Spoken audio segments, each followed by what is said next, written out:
২৬শে বিধানসভা নির্বাচনের প্রাক্কালে রাজ্যের আইন শৃঙ্খলা পরিস্থিতি নিয়ন্ত্রণে রাখতে বড় পদক্ষেপ নিল নির্বাচন কমিশন।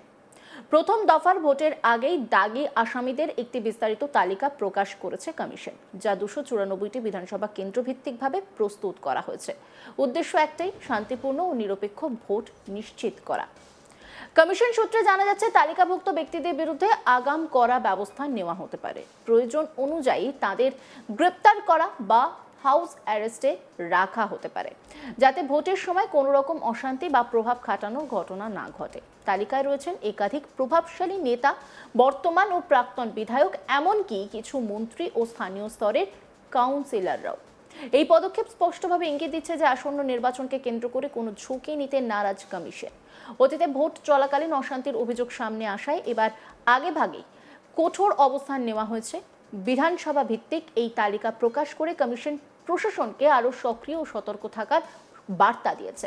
সব মিলিয়ে ২৬-এর ভোটকে শান্তিপূর্ণ রাখতে কমিশনের এই উদ্যোগ রাজনৈতিক মহলে যথেষ্ট তাৎপর্যপূর্ণ বলে মনে করা হচ্ছে।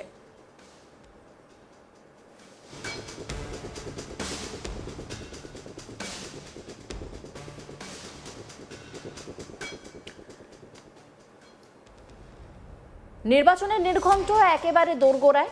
নির্বাচনের প্রস্তুতি সারা হয়ে গিয়ে প্রথম দফার নির্বাচন আর কয়েক ঘন্টা পর, আর ঠিক তার আগেই বড়সড় আপডেট। ইতিমধ্যেই অমিত শাহ তিনি রাজ্যে রয়েছেন এবং তিনি এই মুহূর্তে পশ্চিমবঙ্গের মাটি কামড়ে যে থাকবেন সেটা বলাই যায়, কারণ প্রায় ৭ দিনেরও বেশি সময় ধরে তিনি পশ্চিমবঙ্গে থাকবেন, সেই কথা বিজেপি সূত্র মারফতেই জানা যাচ্ছে। এবং মধ্যরাতে তিনি বৈঠক করছেন, সেই ম্যারাথন বৈঠকে তিনি দাওয়াই দিচ্ছেন, টার্গেট ফিক্সড করে দিচ্ছেন। প্রথম দফা নির্বাচনে কতগুলো সিট প্রয়োজন সেই কথা তিনি জানাচ্ছেন, এবং বিজেপির অন্তর্মহলে কান পাতলে আরো অনেক তথ্যই সামনে আসছে। তার মধ্যে নির্বাচন কমিশন যারা বদ্ধপরিকর এবছরে পশ্চিমবঙ্গের বিধানসভা নির্বাচন অবাধ এবং শান্তিপূর্ণ করতেই হবে, এবং দীর্ঘ বেশ কয়েক বছর পর পশ্চিমবঙ্গে ২ দফায় নির্বাচন। ফলে নির্বাচন কমিশনের কাছে চ্যালেঞ্জ, এবং সব থেকে বড় চ্যালেঞ্জ পশ্চিমবঙ্গে অবাধ, শান্তিপূর্ণ, সুষ্ঠু নির্বাচন করা। তার জন্য একাধিক কঠোর পদক্ষেপ গ্রহণ করা হয়েছে। রাজ্যের দায়িত্ব নির্বাচন কমিশনের হাতে যাওয়ার পরেই আমরা দেখেছিলাম একের পর এক প্রশাসনিক দপ্তরে রদবদল, বড়সড় রদবদল। তা নিয়ে কিন্তু বারবার শাসক দলকে নিশানা করতেও আমরা দেখেছি, এবং তারপর একাধিক পদক্ষেপ। বাইক বাহিনীর অভিযোগ বারবারই সামনে এসেছে, প্রতি নির্বাচনের আগেই সেই অভিযোগ সামনে এসেছে। এবারে বাইক বাহিনীকে রোখার জন্য কিন্তু বড় পদক্ষেপ নেওয়া হয়েছে নির্বাচন কমিশনের তরফ থেকে। অন্যদিকে আরও অনেকগুলি কঠোর পদক্ষেপ নেওয়া হয়েছে। ইতিমধ্যেই রাজ্যে এসে পৌঁছেছে কেন্দ্রীয় বাহিনী, আর সেই কেন্দ্র বাহিনী কিন্তু টহল দেওয়া শুরু করেছে। শান্তিপূর্ণ নির্বাচন যাতে হয় সেই দিকে কিন্তু নজর রাখা হচ্ছে। তার মাঝখানেই একটা বড়সড় লিস্ট, হেভিওয়েট নেতা নেতৃত্ব যারা ভোট করান, যারা হাতের তালুর মতো জায়গা চেনেন, তাদের নামের লিস্ট, তাদেরকে হাউস অ্যারেস্ট করা হলেও হতে পারে। কমিশনের আতশ কাছের তলায় রয়েছেন তারা, কারা কারা রয়েছেন সেই নিয়ে রিপোর্ট তুলে ধরেছেন আমার কলিগ সুজয়, দেখাবো আপনাদের। এই নির্বাচন এবং তার আগেই নির্বাচন কমিশনের আমরা দেখতে পাচ্ছি একটা একেবারে কঠোর পদক্ষেপ। নির্বাচন কমিশনের একটার পর একটা পদক্ষেপ, এবং যে পদক্ষেপ নিয়ে বলা যেতে পারে গোটা রাজ্য রাজনীতি উত্তাল। এবং তার মধ্যেই আমরা যেটা দেখলাম যে ২০২৬-এর বিধানসভা নির্বাচনের আগে নির্বাচন কমিশনের তরফ থেকে ইতিমধ্যেই একটি তালিকা প্রকাশ হলো, এবং সেই তালিকায় যেটা দেখা যাচ্ছে যে দাগি যারা আসামি, যারা অ্যান্টি সোশ্যাল, বা যারা বিভিন্ন সময় মানে নির্বাচনের আগে একটা গণ্ডগোল বা বিভিন্ন অশান্তির যে ঘটনা ঘটে সেখানে সেই সমস্ত ব্যক্তির নাম জড়িত থাকে, সেরকম একটি তালিকা নির্বাচন কমিশনের তরফ থেকে প্রকাশ করা হলো। আমরা জানি যে ইতিমধ্যেই নির্বাচন কমিশন এবারের যে ২৬-এর বিধানসভা নির্বাচন হচ্ছে, যে প্রত্যেকটা পদক্ষেপে একটা কঠোর মনোভাব নেওয়া হয়েছে। আমরা শেষ যে পদক্ষেপের কথাটা নির্বাচন কমিশনের তরফ থেকে দেখলাম যে ১০০ মিটারের মধ্যে একটা লক্ষ্য রেখা তৈরি করা হবে।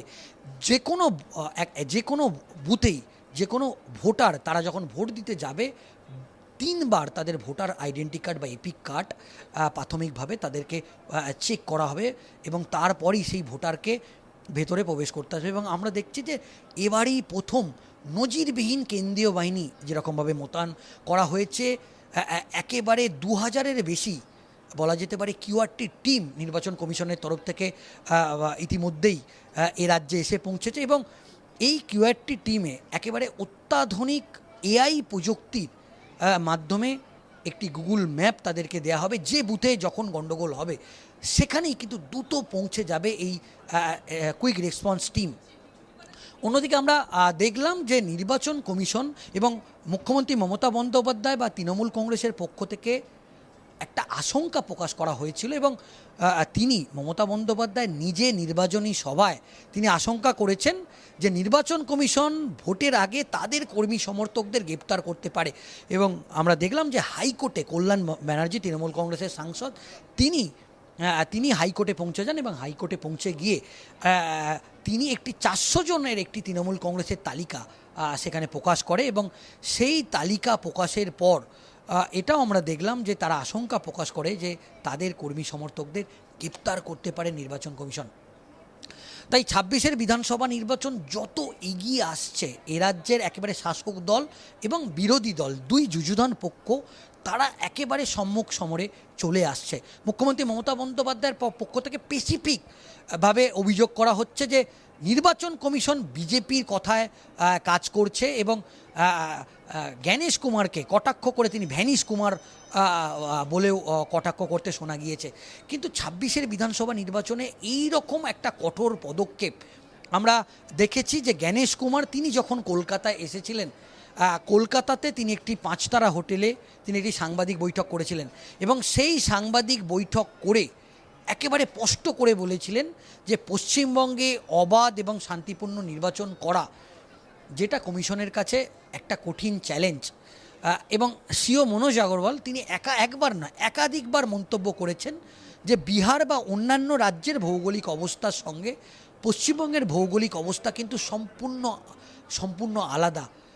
সেক্ষেত্রে 26-এর বিধানসভা নির্বাচনের আগে এবার কি হয় এবং আমরা দেখলাম যে এবারই প্রথম নির্বাচনে হেলিকপ্টার ব্যবহার করা হবে। ইতিমধ্যেই বায়ুসেনার একটি হেলিকপ্টার নির্বাচন কমিশনকে দেওয়া হয়েছে। এবারের নির্বাচনে একটি এয়ার অ্যাম্বুলেন্স ব্যবহার করা হবে। তো যেটা আমরা দেখছি যে রাত পোহালে যেরকম নির্বাচন ঠিক সেইভাবে গোটা রাজ্যে এই নির্বাচনকে কেন্দ্র করে একেবারে কঠোর আঁটোসাঁটো নিরাপত্তা ব্যবস্থা এবং কঠোর পদক্ষেপ যেরকমভাবে নির্বাচন কমিশন নিয়েছে, ঠিক তার মধ্যে একটা বড় পদক্ষেপ যেটা দেখা গেল যে নির্বাচন কমিশনের তরফ থেকে একটি তালিকা প্রকাশ করা হলো এবং সেই তালিকায় যারা দাগি আসামি সেই আসামিদের তালিকাও কিন্তু সামনে চলে এলো। অন্যান্য খবরের আপডেটের জন্য অবশ্যই নজর রাখুন আজ তাক বাংলার ইউটিউব স্ট্রিমিংয়ে। লাইক, কমেন্ট, শেয়ার এবং সাবস্ক্রাইব করতে ভুলবেন না।